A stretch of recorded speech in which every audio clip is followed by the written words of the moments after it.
耶稣祈祷了后，祈祷转到门徒的所在，才发现伊神甲拢困去。忽然因受门徒之的犹太所带来的大群人包围住，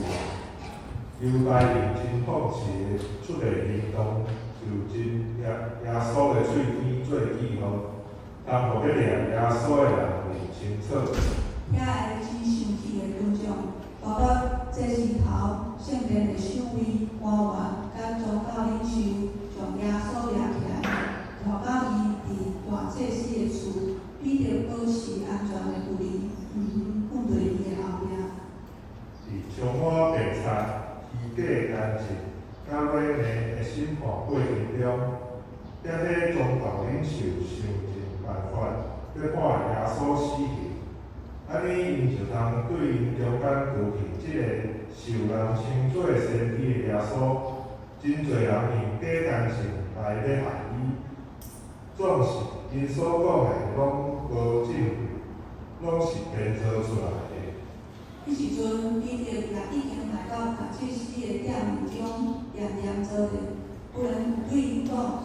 是你就是军队耶稣的人之一。”彼得随时否认。伊有春的时，宗教领袖已经决定要将耶稣判死刑，因将伊带到总督彼拉多的面前。当时有惯例，就是伫判过这题，总督有权当一个百姓所选择的犯人。当迄时有一个真凶恶的犯人，叫做巴拉巴，受关伫家里。当众人已经聚集时，彼拉多就问伊讲：“恁爱我头放倒一个人，是巴拉巴，也是叫做基督的耶稣？”生气的群众想着大祭司甲宗教领袖的使人，就大声喊讲：“头到巴拉巴，将耶稣钉伫十字架。”彼拉多不服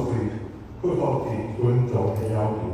就将耶稣交互兵丁，兵丁用鞭拍侮辱伊，用紫色的布